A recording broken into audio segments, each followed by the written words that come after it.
Okay, I have an update for you guys about Amanda Angaro. If you have not watched my other videos about Amanda Angaro and Paula Zampoli, please go back and watch those and then come back. Someone who knows Amanda and has spoken to her recently reached out to me and shared some information.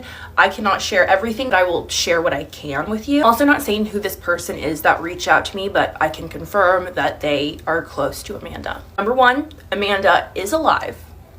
I can't say that she is safe, but she is alive. The reason that she completely fell off the radar after her arrest is because Amanda, for nearly the past 4 months, has been sitting in an ICE detention center. She was released and deported just a couple of weeks ago, and she is back in Brazil. I'm not gonna say exactly where in Brazil, but she has been deported back to Brazil, and she was deported without her child, and it appears her and her mother are trying to get custody of her son that she shares with Paulo. There's no reason that she should have been in an immigration ICE detention center for nearly 4 months with no way to contact her family, no way to contact her kid. Her husband, who works within the administration, offered her no help. She was literally put in an ICE detention center the second the Epstein conversation was relevant within mainstream media again. And this is a girl who was on Jeffrey's plane at 17 years old because she was modeling, working for Paolo Zampoli at ID Models, a man who she now shares a child with, despite the age gap. This person made it clear that strings were pulled to ensure that Amanda was placed in a detention center, an immigration detention center, and she stayed in an immigration detention center. It wasn't until very recently that she was deported back to Brazil. So this whole time that we've been like, where's Amanda? Where's Amanda? She has been in an ICE detention center. A United Nations diplomat who shares a child with the man who brought Melania to the United States to meet Donald Trump and actively works in this current administration. She is being silenced. Like literally last year, Amanda was at the White House for major holidays. This year, she sat in a detention center, an ICE detention center, when the people who have all the power to get her out are purposefully ignoring her.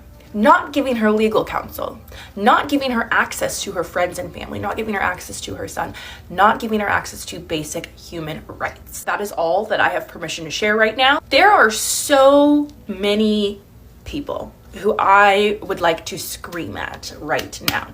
United Nations, what are you doing? Letting one of your diplomats spend almost 4 months in an ICE detention center with no access to her family, no access to being able to speak to an attorney or to her child. The White House, hey, we can see you guys, okay? We can see you guys. We know that you allow a woman who was on Jeffrey's flight logs at 17 sit in an ICE detention center for nearly 4 months. Is that really how you treat these victims? Is that really how you want to go down in history, is treating these victims? As for Paula Zampoli, I know that you are trying to make the mother of your child's life a living hell right now. She's got a lot of folks in our corner, okay? We can see you. I am curious if anyone knows how I can get in touch with any aides in the oversight committee, like assistants or even members of the oversight committee, because I have a flash drive that I think they would like, and I will happily give it over to them. I don't need credit, I don't need nothing. I need this string to be pulled at. I need either the mainstream media or congressional oversight to listen to me. Like, this is a dangerous situation. If you actually care about the victims of Jeffrey, and if you actually care about mothers, you actually care about United Nations diplomats, you need to wake this story up. Trump administration is utilizing their aggressive deportation campaign to silence Jeffrey's victims. And we can prove it now. Because what do you mean? Someone who was on Jeffrey's flight logs as a teenager, who shares a child with someone in the administration, sat in an ICE detention center for almost 4 months. A massive failure on so many levels. I'll have more for you guys later. That's all I have for you guys right now. But this is not something that we will look away from.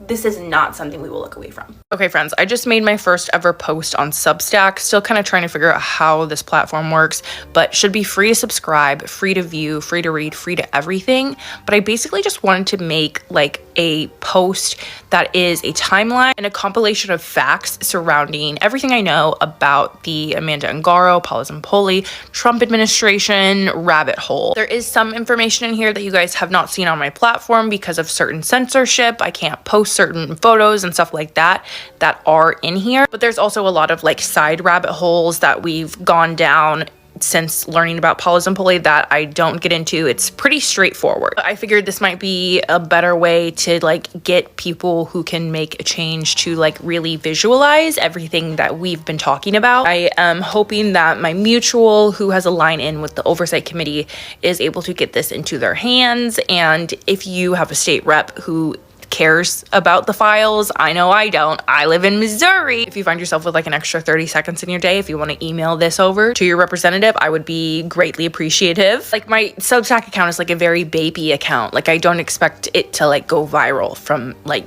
posting it on Substack, but I'm hoping that having it all laid out can spark more curiosity or help more people understand. Okay, that's all I have for you guys right now. I have another Jeffrey related deep dive coming for you guys. So I just want to let you guys know that this is out there. Please share it with anyone who enjoys a rabbit hole. Okay, thanks friends.